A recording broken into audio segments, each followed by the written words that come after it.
Bonjour, je suis Jean-Luc Bancel, le président du Crédit Coopératif, une banque coopérative française, essentiellement engagée dans la finance du secteur de l'économie sociale et solidaire, un groupe bancaire qui a su faire émerger et accompagner le concept d'économie sociale et solidaire dans notre pays.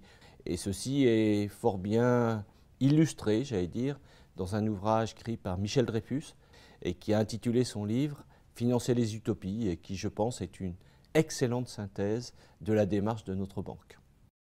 Pour répondre à votre question sur comment évaluer une entreprise, nous, banquiers, on n'a qu'une approche, c'est la capacité de remboursement. Basta. Après, est-ce qu'on peut tout évaluer dans les activités humaines? J'en suis pas certain. Moi, je vais vous prendre une image qui m'a beaucoup frappé et qui, je pense, qu'il faut qu'on retienne, même si je suis un partisan de l'évaluation et de la mesure. J'étais à une conférence un jour avec une dame nigérienne, une grande philosophe et poétesse nigérienne.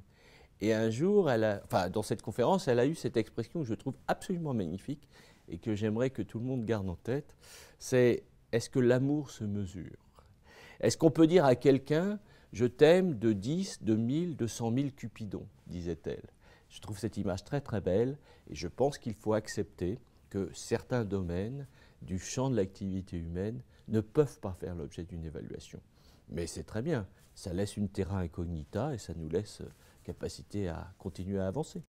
Comment va-t-on mettre un chiffre synthétique, alors là c'est un grand débat, par rapport au principe de prudence. Alors, vieux débat entre coût historique, disons pour faire simple, et puis évaluation, valeur de marché, puisque c'est comme ça qu'aujourd'hui les gens synthétisent assez clairement d'ailleurs le débat entre les deux catégories de comptables, les tenants des normes dites IFRS, valeur de marché, et puis les tenants d'une approche plus classique. Et la synthèse de tout ça, d'une certaine façon, c'est le débat sur l'amortissement.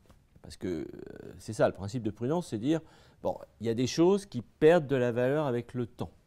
Bon. Mais au nom du principe de prudence, on ne rentre pas dans les comptes, dans les bilans pour faire simple, on ne rentre pas les immatériels. Sauf qu'à un moment, ils apparaissent, au moins pour les comptables. C'est lorsqu'il y a une transaction. Parce que là, la valeur de marché fait apparaître ce que les comptables appellent des goodwill. Alors quand on essaie de comprendre qu'est-ce qu'il y a dans les goodwill, bah, c'est très compliqué. Et alors c'est très très intéressant de voir que les autorités internationales, pas l'IASB directement, mais enfin l'IFRIC qui est une de ses composantes, a lancé un débat sur faut-il remettre en place l'amortissement des goodwill. C'est une question qui avait été soldée jusqu'à maintenant d'ailleurs au niveau international par ce qu'on appelle les tests d'impairment, donc de perte de valeur. Et donc aujourd'hui, c'est intéressant, c'est les Américains qui réintroduisent le débat sur l'amortissement du goodwill. Donc ça veut bien dire que le goodwill existe. Donc c'est peut-être la particule qu'on n'arrive pas à trouver. C'est en fait ça le sujet. Le travail sur lequel vous êtes en train de bosser, c'est vous êtes comme ces physiciens qui pendant des décennies ont essayé de traquer cette particule élémentaire dont on peut démontrer par a contrario qu'elle existe, mais dont on n'arrivait pas à trouver la trace dans des instruments scientifiques.